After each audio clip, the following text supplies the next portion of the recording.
السلام عليكم ورحمة الله وبركاته، والصلاة والسلام على سيدنا محمد وعلى آله وصحبه أجمعين. يسعد لي أوقاتكم يا غوالي، يا رب الكل يكونوا بألف خير. ورجعت لكم قصة جديدة إن شاء الله يا رب تنال إعجابكم. ولا تنسوا يا غوالي لو عجبتكم قصتي وعجبكم محتواي تشتركوا بقناتي وتفعلوا زر الجرس لحتى يصلكم كل شي جديد. وخلينا نبلش بقصتنا لهذا اليوم. كان في شاب اسمه طاهر، وكان هذا طاهر عمره 23 سنة، وهو من سوريا من مدينة دمشق. وهذا طاهر تعين في أحد شركات الأدوية، وكان عنده فرع بتركيا، يعني كان في فرع بسوريا وفرع بتركيا، وهذا تقريبا الكلام عام 1990.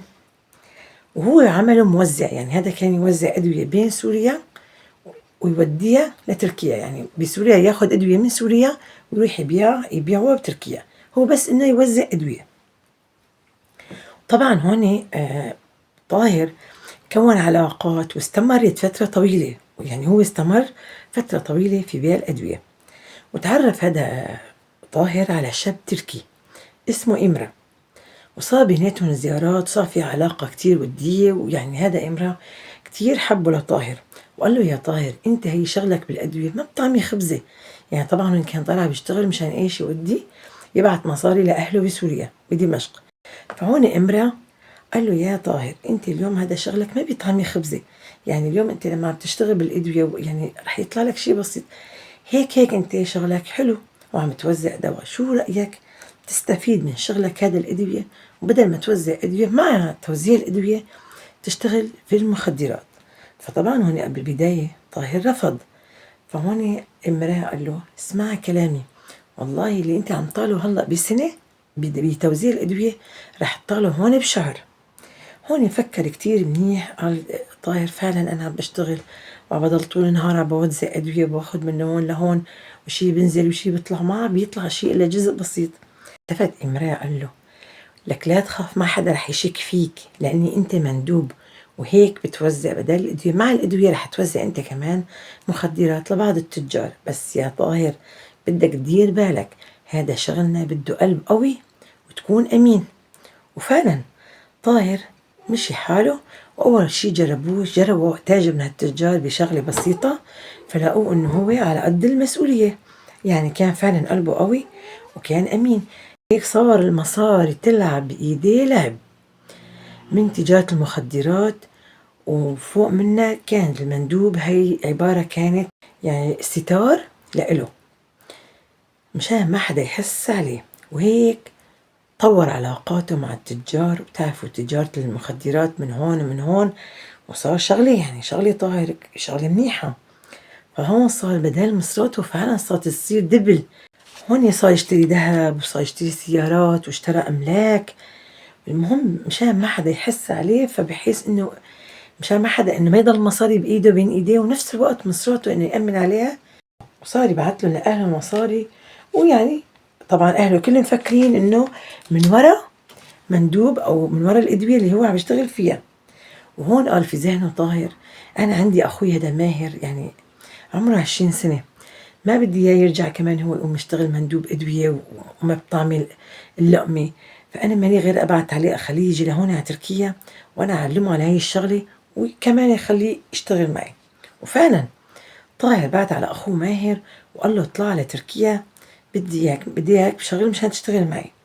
طبعا هون بيعرف ماهر إنه أخوه طاهر عم بيشتغل مندوب أدوية، كل هاد ما بيعرف إنه أخوه عم بيشتغل بالمخدرات. وبعدين لما أجا ماهر على تركيا لعند أخوه طاهر، برك أخوه طاهر قال له طلع فيني، أنا اليوم ما عم بشتغل إن شاء الله مفكر ببعت لكم خرجية وببعت لكم مصاري من ورا الأدوية، هي الأدوية ما بطعمي حالها، أنا بصراحة عم بشتغل بالمخدرات. شو عم تحكي شو عم تقول؟ قال له ولا تاكل هم، وأنت رح تشتغل معي. لك يا طه شو بدي اشتغل معك؟ قال له لا تخاف، ما حدا رح يشك فيني، انا هيك مندوب ادويه، وما مين رح يخطر له انه انا مع الادويه عم بحط مخدرات وببيعهم. فعلا هون اقتنع ماهر وبلش هون قال له رح انا اعلمك على الطريقه، بس انتبه يا ماهر ما بتعمل اي خطوه لا بتروح بتشي بما انا اقول لك. وفعلا مره بذات الايام وهن طالعين بالسياره، برك حكاله ايش في عنده املاك وايش في عنده سيارات، حكاله على كل شيء بيملكه. شيء طبيعي رح يقول لأخوه، لأن ما في حدا غيرهم، هن ما في غير هالأخين، وأبون بالشام، أبون وأمهم بالشام.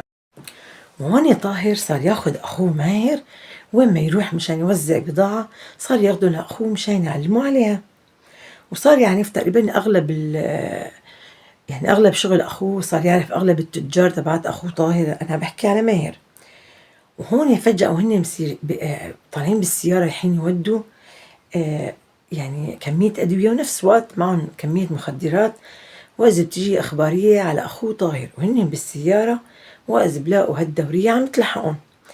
لك يا ماهر شو يا طاهر شو بدنا نعمل؟ قال له أنت بس سوق. وهو قاعد بسوق بسرعة، ولا إلا دورية الشرطة، طبعا شرطة تركية، لحقتهم ومسكتهم.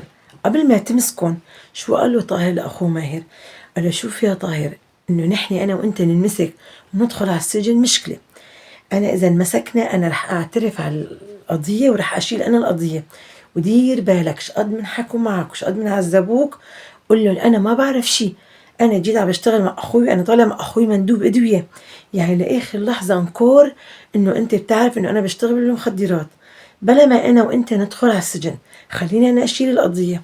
وفعلا هون مسكتهم الشرطة وأخذونا على التحقيق، وبلشوا صاروا يحققوا مع طاهر وماهر. قبل الشي بحققوا مع ماهر طبعا مع الكلام والحكي، وعادوا سألوا عليه يقول لهم أنا ما بعرف شي، أنا جيت من الشام مشان أشتغل مع أخوي، وأنا بعرف أخوي مندوب أدوية، أنا ما بعرف أخوي إنه بيشتغل بمخدرات. وفعلا يعني ما مسكوا عليه إثبات، ما مسكوا عليه إنه هو متاجر قبل هالمرة أو رايح وجاي. الإخبارية هي كانت جاية عن طاهر. هون راحوا حكموا طاهر 12 سنة وطالعوا لماهر من السجن. وعلما الشرطة ما كانت مقتنعة إنه ماهر ما له علاقة، بس مع ذلك طالعوه لأن ما في إثبات، ما أثبتوا عليه شيء. ومثل ما قلت لكم حكموا لطاهر 12 سنة. هون بلش ماهر يجمع أموال أخوه من التجار، يروح عند التاجر يقول له أخوي أنا قال له عندك مصاري؟ راح لملم كل شي مصاري من التجار اللي أخوه له معهم ياهن، وراح باع الأملاك، وراح باع السيارات كلها، وحول المصاري كلها لسوريا. يعني ما ضل ولا ليرة لطاهر بتركيا. قال لك أروح أحوله لهنيك، ما حدا بيعرف شو بصير معه. بعد ما حول ماهر حول مصرات طاهر على لسوريا، بلش هون ماهر وبلش هون يسأل إنه أنا بدي واحد مجرم له حدا بالسجن. فهون إيش فكروا إنه ماهر عم يسأل واحد مجرم إنه في حدا له مسجون بسجن أخوه، مشان إنه بده يساعد أخوه، بده يبعث له شيء أو كذا. وفعلا تعرف على واحد كردي، قال له أنا بدي منك خدمة، بس بشرط هذا يكون الشيء سر بيني وبينك. قال له أمرني، بدك مساعدة، بدك كذا؟ قال له أنت مين إلك بالسجن؟ قال له أنا إلي خلق بالسجن كمان كراد يعني، وما تاكل هم. إيش المطلوب؟ قال له المطلوب بدي إياكم تقتلوا لأخوي، بدي اللي بالسجن يقتلوا لأخوي. قال له شو عم تحكي؟ طبعا هون الكردي استغرب، فكر انه رح يطلب منه مساعدة، فكر انه رح يطلب انه يبعث له مصاري، ولا بتفاجأ. قال له طب ماشي الكردي، ما عندي مشكلة، اللي بدك اياه بعمل لك اياه، بس انا بدي منك 30,000 دولار. تصوروا يا جماعة، بده منه بلقاء هاي الخدمة 30,000 دولار. وفعلا ماهر قال له ما عندي مشكلة، بعطيك اللي بدك اياه، بس اقتلوه لطاهر أخوي بالسجن. هذا الكردي تواصل مع قرايبه بالسجن وقال له وكان تقريبا قرايبه اللي بالسجن بدك تقولوا رئيس القاووش، يعني رئيس العنبر اللي قاعد فيه أخوه طاهر. فده قال له تواصل معه وقال له طلع فيني بدكم تقتلوا لي طاهر، وشال عطاه قسم من المصاري. استنى هذا الكردي اللي بالسجن، استنى انه الحراس يكونوا مشغولين، كان في عندهم مناوبة، كان في عندهم حراسة، المهم خلاهم مشغولين، وراح دخل على العنبر اللي فيه طاهر، وكان معه شقفة حديدة، وبلش يضربه لطاهر، هون بوجعك وهون ما بوجعك، شي على وجهه شي على عينه، يعني شرط له عينه، شرط له وجهه لطاهر من عينه لأنفه لتمه. تصوروا هذا الطرف كله فتح. فطبعا هون طاهر ما هو بيرك، كان عم يقاوم وبدافع عن حاله، ومن حلاوة الروح دفشه للكردي على الأرض. بس طبعا كان هون مشوه طاهر، دفشوا للكردي على الأرض وبلش صار يضربه لبين ما هداك أغمى عليه للكردي. بس كان هون طاهر نزف دم بشكل كتير كبير. هون فورا اجى البوليس وخلصوه، وفورا اخذوا طاهر على المشفى، وراحوا هون عملوا له العمليات، حاولوا انه قدر الامكان يخيطوا له اللي شق بوجهه، بس للاسف الشديد كان هون وجهه كتير تشوه، يعني تشوه لدرجة انه صار اشرم. ما بعرف اذا كان تعرفوا ايش معناتها اشرم، انه هذا يا لطيف بعيد الشر انه الوجه كله ما يهبه، يعني اللي بيشوفه لطاهر ما بيقول هذا طاهر. هذا ما عدا كان اكل له كم ضربة كمان مكسر له، يعني الكردي كان ضربه لطاهر مكسر له عظامه، بس انه ما مات. سبحان الله، اللي له عمر ما بتقتله شدة. وهون صار عنده طاهر شبه عاهة، يعني هون صار عنده عاهة بجسمه، بلش يعرج ونفس الوقت تشوه وجهه.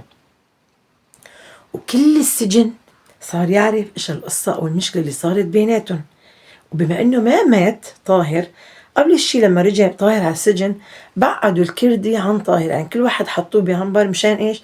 ما يرجع مرة تانية الكردي يقتلوا طاهر.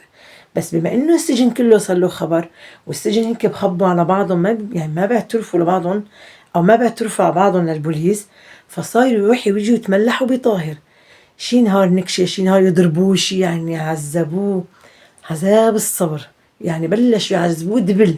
يعني هون طاهر كره عمره، يعني ما خلص من الموت، اجاه كمان عذاب هدول اللي حواليه، وعم بيروحوا بيجوا بيقتلوه. وهون طاهر رح يجن، بس رح يجن يعرف مين هذا الكردي وليش الكردي ضربه. لك هو ما بيعرفوا ليه الكردي، يعني حتى لما البوليس سألوه له طاهر انه ايش معرفتك فيه، قال له والله ما بعرفه، ولا بعرف ليه، ولا بيعرف ليش اللي بالسجن عم يضربوه، يعني ما بيعرف حدا جوا، يعني عم بقول لك هذا يا ربي هذا ليش عم بيجي بيضربني. وهون نحن نخلي طاهر وعذابه اللي بالسجن، ورح نرجع لماهر شو سوا برات السجن. طبعا هون بعد فترة اجا الكردي لعند ماهر وقال له يا ماهر، انا قرايبي اللي بالسجن كمان تشوه وانضرب من قبل اخوك، انا ببشرك انه اخوك ما مات بس صار عنده عاهة وصار عنده تشوه، يعني اذا انت بتشوفه ما بتعرفه. ما قدرنا نقتله لاني حاول القرايبي بالكردي يضربه يموته، بس ما كان ضرباته مميتة، كانت بس انه تشوه، يعني ما لحق الكردي انه يقضي عليه، كان راسا هون البوليس كان قبض عليه. المهم قال له ما في مشكلة. طلع هيك ماهر قال نعم أنا هون قعدتي بتركيا صارت خطرة، فخاف وحمل حاله وقال يلا على سوريا على دمشق. طبعا مثل ما تعرفوا بما انه هون يعني على اساس انه كان حكم طاهر 12 سنة، وكرمال هاي المشاجرة اللي صارت رجعوا حكموه 5 سنين، يعني صار حكم طاهر 17 سنة بالسجن التركي. قال لك بعد 17 سنة هذا ودي يجي أكيد رح يموت ويتختخ بالسجن، وراح على سوريا ولملم. بما انه المصاري كلها حولها كان على سوريا، لما باع اغراض اخوه صار يبلش يشتري اراضي، ورجع اشترى بنايات عمارات يعني، واشترى فيلا، وتصوروا الحقارة لو وصلت معه. وراح اتجوز بنت عمه اللي كان خاطبه اخوه كان خاطب بنت عمه اسمها لما، فراح هو راح تقدم له وراح خطبه واتجوزها. وطبعا هديك قالت لك هداك راح تركني وراح، فاجا اخوه وعنده مال ما بتاكلي نيران. يعني هون بلش طبعا ماهر يطور علاقاته وشغله، والمال بجر المال مثل ما انتم بتعرفوا. وراح خطبها واتجوزها. لما جابت له ولدين، وراحت ايام واجت ايام، هالولدين كبروا وصاروا شباب، واحد اسمه حسام والتاني اسمه عثمان. هذا حسام ما شاء الله تبارك الرحمن، هالولاد يعني إلا طلع واحد منيح والتاني عاطل، يعني التاني بس اللهم يصرف المصاري على شرب وسكر وعربدة، ويروح ويجي وبس يصرف مصاري، ولا فلح بدراسة ولا فلح بشغل. بينما حسام شافوا أبوه إنه ما شاء الله إنه فكره كبير يعني كويس، قام راح بعته على بلاد أوروبية، بعته على أمريكا مشان يكمل دراسته. قال له روح يا ابني على أمريكا، بما إنه أنت فكرك كويس وذكي، يعني هذا الولد ذكي وما شاء الله عليه شغيل ومرضي لأهله، بس هداك شوي كان لا يعني. المهم هذا حسام هو بأمريكا تعرف على وحدة أمريكية بس من أصل لبناني وحبها واتجوزها، وقال لها شو رأيك يا مروة ننزل على سوريا عند أهلي، يعني نشوف نعيش معهم. بهالفترة لما نزل، وهذا الأحداث تقريبا كانت يعني حوالي 2018، وقعد هالسنة سنتين مع أبوه وأمه. وطبعا هداك عم يطير المصاري، عثمان طلع إنسان فاشل. فلما طلع هيك قال لك أبوي صار رجال كبير وأمي كبرت بالعمر، أنا إيش إلي مالي حياة هون بسوريا، أنا مالي غير أرجع أطلع. يعني ما زبطت معه الحياة. مينو هاد؟ حسام. حمل حاله حسام وطلع رجع على أمريكا. وعام 2020 مثل ما أنتم بتعرفوا كان جينا وباء، وهذا الوباء نزل على كل العالم اللي هو الكورونا. كورونا يعني لا بقى في سفر، صار في حجر. مثل ما بتعرفوا كورونا يعني إذا بموت واحد ما عاد يغسلوه، صاروا هيك إيش من كان ما يقربوا عليه.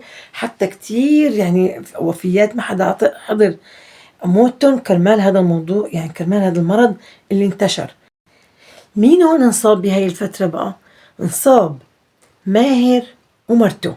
طبعا هو ماهر كبر بالعمر، لأن عم لكم أولادهم شباب صاروا، ومرته فصار معهم كورونا. ماهر بغرفة ومرته بغرفة. وهي الفترة يعني كتير كانت صعبة، يعني الكورونا والعالم اللي كانت خايفة من الكورونا. وهون بهالفترة يا جماعة يا غوالي عمت الفوضى. طبعا عمت الفوضى بكل العالم، مو بس بأماكن معينة. يعني شلون عمت الفوضى؟ بلشت تبدأ التصفيات، يعني كل واحد بيكره التاني، كل واحد له مصاري عند التاني، كل واحد بده عنده مشكلة عند التاني، صاروا يموتون يقتلون. فهون العالم ما عادت عرفت هدول ماتوا من كورونا ولا بموتوا قتل، بما انه لاني ما في تشريح، يعني ما عاد حدا شرح جثه. كان الشخص اللي يموت فورا يدفنوه، لك حتى ما يغسلوه احيانا يشيلوا بس هيك اللهم، يخافوا حتى يلمسوه مشان ايش ما يصيبهم هذا المرض. فما عاد عرفوا انه هذا الشخص مقتول مسموم، مقتول من كورونا. ما عاد حدا عرف ايش صار بالدنيا. وهون يا جماعة لما مرض ماهر ومرته طبعا ضلوا تحت المراقبة. بهالأثناء هون حس ماهر انه هو بده يموت، قال لك هذا المرض اكيد رح يفتك فيني ورح يقتلني. فراح بعت على اخو مرته اللي هي لما اخو مرته اسمه الياس، فقال لهم بعتوا لي الياس بدي اياه ضروري. فعلا راحوا جابوا اخوه لمرته اللي هو الياس، وقال له يا الياس انا بدي اقول لك سر وتنفذ هالوصيه. جيب ورق وقلم مشان اقول لك شو هي وصيتي، لاني انا حاسس رح اموت بالكورونا. وفعلا قعد الياس وصار يسمع ماهر شو بده يقول له. قال له شوف يا الياس، هاي الاملاك اللي عندي اياها هي كلها مو الي، هاي الي ولاخوي. وهذا اخوي طاهر كان مسجون بتركيا، وانا سرقته واخذت له مصرياته كلها وحولتها لسوريا. كرمال الله يا الياس زور لي على اخوي واطلب منه يسامحني. ترى أخوي لما كان بالسجن أنا بعت له شخص كردي مشان يقتله، وهون أخوي ما مات، تشوه وصار عنده عاهة، يعني مستديم عاهة بجسمه أو وشه. وأخوي هون بهالأثناء ما مات. طبعا هون الياس عم بيطلع هيك مستغرب إيش عم بيسمع من جوز أخته. ماهر هذا شو عم يحكي؟ ما توقع أبدا تكون هيك الوصية. فقال له معلم كرمال الله بس إن شفت أخوي طاهر طلب منه يسامحني. معلم على فكرة إنه أنا طاهر أخوي أنقذني لما كانت الدورية إجت مسكتنا، وراح أخوي شايل كل القضية مشان أنا ما أتدمر، بس الطمع والجشع اللي جواتي. وأنا اليوم قلت بخلص من أخوي مشان أخذ له مصرياته، وحولت كل المصاري لسوريا. وأخوي هون طبعا مثل ما قلت لك ما مات. فهون هاي نص الأملاك بتكتب عندك بالوصية، هي نص الأملاك لأخوي. طبعا هنا الياس كان مصدوم من كلام ماهر، شلون دمر أخوه وشلون بعت له هذا الشخص مشان يقتله. سبحان الله يا رب العالمين، ما أشاء إنه هذا الشخص يموت. قال له طيب إيه وأخوك وين؟ أخوه طب هنا طاهر أنا شلون بدي أشوفه لأخوك طاهر؟ قال له أخوي طاهر موجود، بعد ما طلع من السجن أجل عندي، وأنا حاولت أتهرب كتير ولقيت حالي ما في حل إنه أتهرب منه. فقلت ليش ما بواجهه؟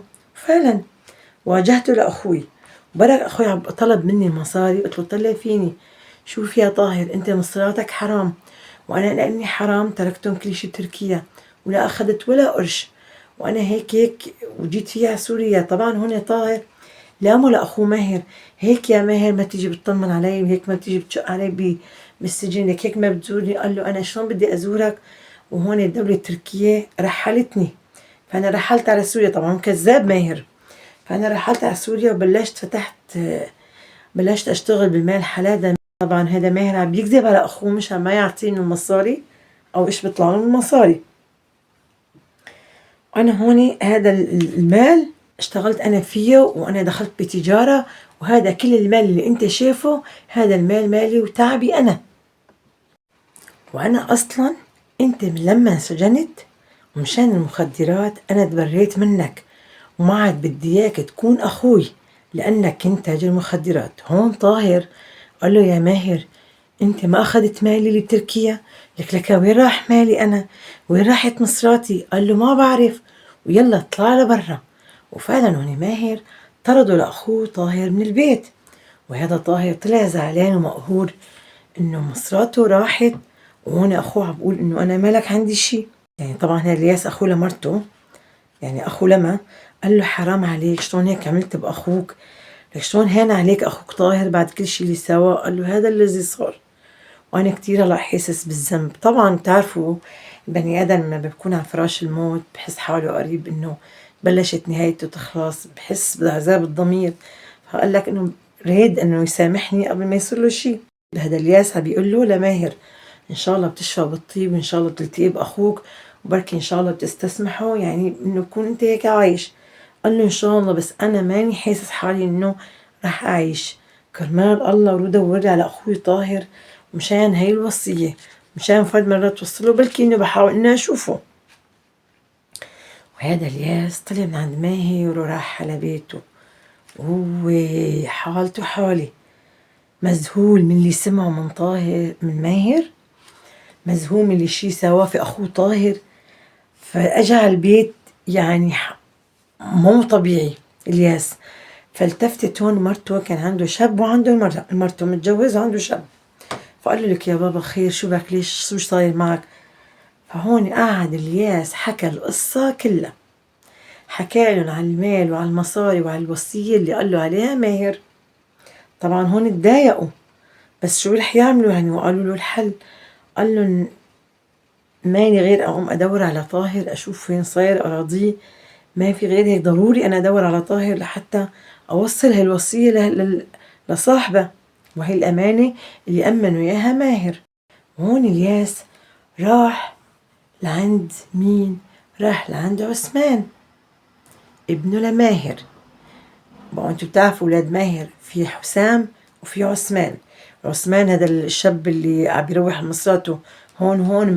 فراح قال له يا عثمان أبوك كتير مرضان وكتير خوفان إنه يموت من الكورونا. قال له إيه. فطبعا هذا يعني الياس بيكون خاله لعثمان. ضروري ندور على عمك طاهر. قال له ليش؟ إيش فيه؟ إيش صاير؟ وهون طبعا قال له الياس لعثمان أبوك اعترف لي بكل شي صار، ومنين هذا المال؟ وأبوك عم بيقول هذا نص المال لعمك طاهر، وضروري ألاقي لعمك طاهر لحتى يرجعله نصيبه أو نص المال اللي له، لأن هذا نص المال بيطلع لعمك طاهر. هون عثمان خاف وقال أنا لازم أتصرف، ضروري أتصرف. وراح اتصل بأخوه حسام اللي هو بأمريكا. قال له يا حسام نعم نحن بكارثة. قال له خير إيش في؟ فطبعا حكى له القصة اللي قال له إياها خاله الياس، إنه المفروض نعطي نص المال لعمك طاهر. قال له شو عم تحكي؟ قال له هذا الظاهر أبوي خرف من الكورونا أثرت عليه. هذا حمل حاله وجاب على أقرب طيارة، بما إنه هو عنده جنسية أمريكية، على أقرب طيارة فورا نزل على سوريا على دمشق مشان يشوف إيش القصة. وهون قال له مستحيل يروح مالنا نصه لعمي هذا المال، لأنه ما بيطلع له شي لعمي. وراح حسام وعثمان على المشفى، وراحوا دفعوا مصاري. قال له بتدفعش قد ما بدهم تدفع، بتطالع أبوي وأمي من المشفى وطلعوا من الحجر وقال له نحن ناخذهم على البيت. وطبعا هنيك بالمشفى بدهم من الله يروح حدا من وشهم يعني. وفعلا دفعوا مصاري وجابوا هالأب والأم على البيت. وراح هون حسام لعند رفيقه، عنده رفيق بيشتغل مساعد دكتور، وقال له يا فلان أنا بدي إياك بشغلة ضروري. قال له خير، قل لي إيش صاير، يعني شو بدك، إيش المطلوب مني؟ حكى له عن قصة الوردة وعن قصة المال اللي هذا رح يتوزع لعمه طاهر. قال له قل لي أنا شو المطلوب؟ قال له إيش اللي بدك بعطيك، بدي تضرب لي إبرة تخلص لي على ماهر، على أبوه وعلى أمه، يعني على ماهر وعلى لما، هدول حاجتهم ولازم يموتوا، وهيك ما في تشريح، وهيك رح يفكروا إنه ماتوا بالكورونا. وفعلا هون هذا المساعد الدكتور راح ضرب الإبرة لماهر وضرب إبرة لمرته، ما في نفس الليلة ماهر مات. هون صار له خبر الياس إنه هون جوز أخته مات، فقال لك حسبي الله ونعم الوكيل، مات من كورونا. ما في يوم يومين كمان أخته لما ماتت. وهون طبعا قاموا ساووا عزاء مشان ماهر ومرته. وبعد بعد ما خلص العزاء قال لهم الياس للولاد الاثنين حسام وعثمان، يا أولاد يا شباب، اليوم أبوكم كاتب وصية، وأنا كتبت الوصية وضروري أدور على عمكم طاهر. قالوا لي ليش؟ قالوا لأن في وصية إن هذا نص الأموال لعمكم طاهر، وإن شاء الله أنا خلال من بكرة إن الله يستر رح أدور على عمكم مشان أعطيه الوصية المكتوبة ووصي الحق لأصحابه. أنا رح أنام اليوم عندكم، وإن شاء الله تعالى بكرة الصبح رح أدور على عمك. العمى هدول قعدوا وقالوا العمى نحن خلصنا قتلنا أبوي وأمي مشان ما يروح نص المال بيجينا، هلا أجانا خالي الياس نفس الشي دي ويحكي طلعوا في وش بعضهم. شو رأيكم الثلاثة، حسام وعثمان ومساعد الدكتور؟ قال إيش الحل؟ ما استفدنا شي، هيك نحن قتلنا الأب والأم وهذا لسه بده يجينا يرجع يدور عليه، فما إنه هلا هو نايم رح نخليه هو نايم، وشو رأيكم ندخل عليه ونقتله لحتى يعني نخنقه لحتى يموت. هجموا عليه لحتى خنقوه، وفعلا هون الياس مات. هون لما الياس مات التفت قال لهم هذا مساعد الدكتور، قال له ما فينا نحن هلا نبرك نعلن نطالع الجثة ونقول إنه هذا الياس مات، أكيد رح يشكوا، يعني ما معقول أبوك وأمك، يعني عم بقول له للشباب حسام وعثمان، ما معقول أبوك وأمك ماتوا هذا اليوم تاني نهار ماتوا، وهذا حضران كان العزاء، حضران العزاء وما كان فيه شي. ففعلا طب شو الحل؟ قالوا إذا جينا كمان رميناه هيك رح ينشك في أمرنا، رح أعمله أنا عملية جراحية، رح أطالع أعضائه من جواته مشان إذا لقوا الجثة رح يفكروا إنه دول تجار الأعضاء هن قاردين من أعضائه، يفكروا إنه حدا خيطفه وأخذ له من أعضائه، يعني إنه تكون بعيدة عنهم الشبهات. وفعلا عملوا له العملية وأخذوا الأعضاء منه وراحوا شلفوا الجثة في وادي من هالوديان بين الصخور، وحملوا حالهم ومشوا ولا كأن يعملوا بشي. وبعد يوم يومين ثلاثة أجا هذا مساعد الدكتور قال لهم بده يجي يتحاسبوا، بده يجي يعطوه بقى أجرته. قال له لا ما حذرته، أنا شريك معكم. لك قالوا له شلون أنت شريك معنا؟ قال له أنا شريك معكم بالمال، أو تعطوني المبلغ اللي بدي إياه. قالوا لي تكرم عينك رح نعطيك إياه، بس مو هلأ، خلي يومين ثلاثة بس لبما تهدى الأوضاع. ففعلا أول يوم يومين ثلاثة هذا ابننا الياس يعني إنه قال لك أبوي وينه اختفى، راح العزاء وما عاد رجع. فأجا سأل على أبوه على عثمان وحسام، فقالوا إحنا ما شفنا. أجا أبوك حضر العزاء وراح.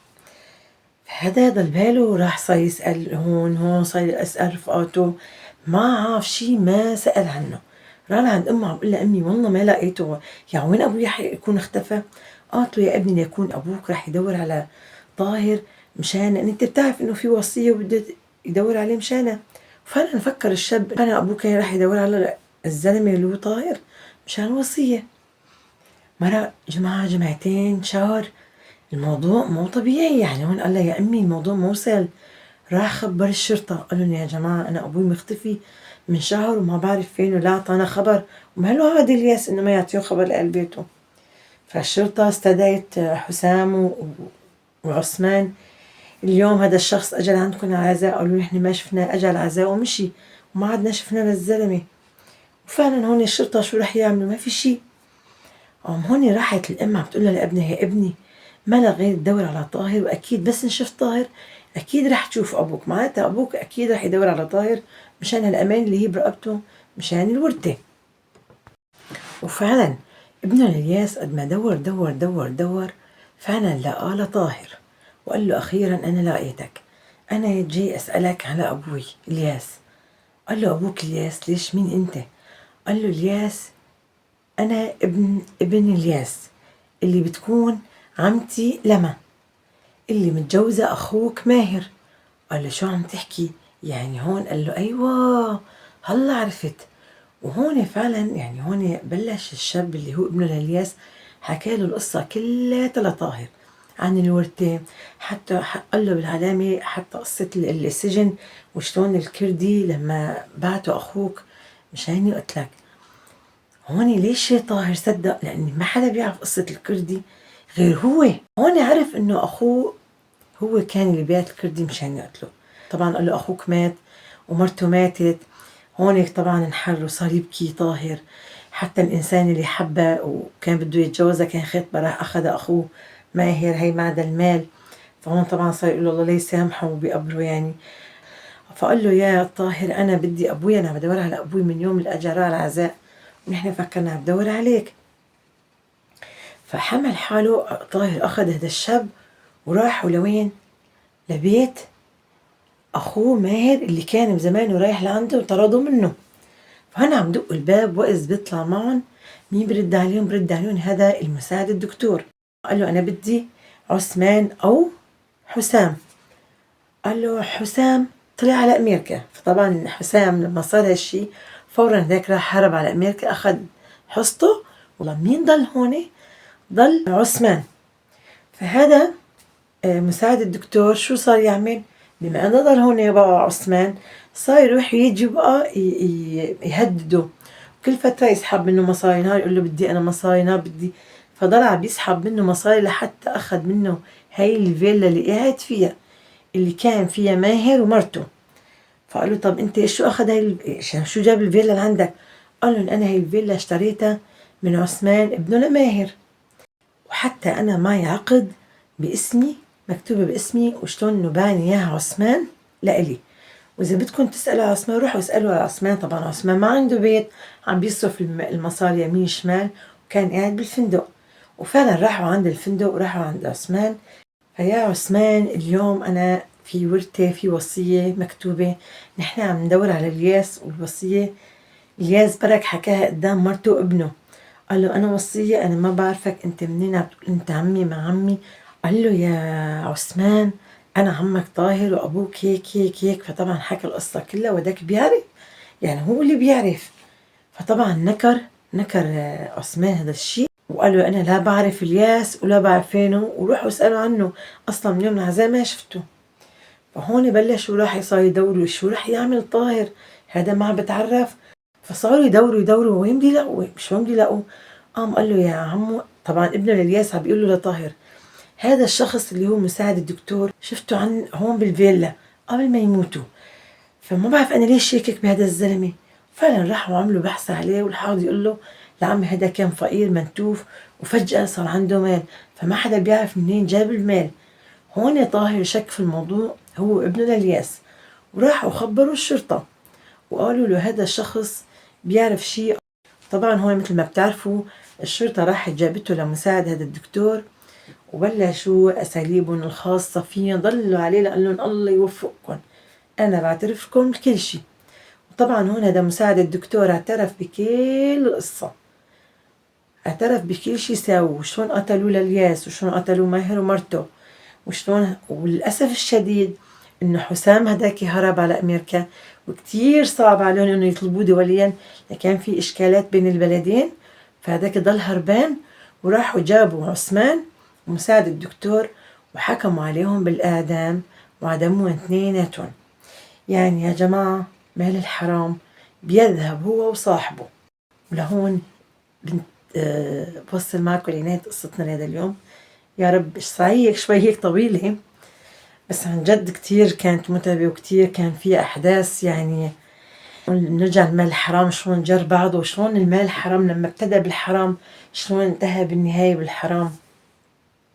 طبعا هون أكيد باقي الأملاك أخذها طاهر، واللي ضلاني كانت عند عثمان. وإن شاء الله يا رب تكون هاي القصة عجبتكم كتير، وكل تحياتي لكل متابعين وكل حدا عم يشترك بقناتي جديد، وألف تحية ومليون سلام لكم متابعيني الأعزاء، وأنا كتير كتير بحبكم. وبختم الفيديو اليوم بالصلاة على سيدنا محمد وعلى آله وصحبه أجمعين. استودعتكم الله، والسلام عليكم ورحمة الله وبركاته.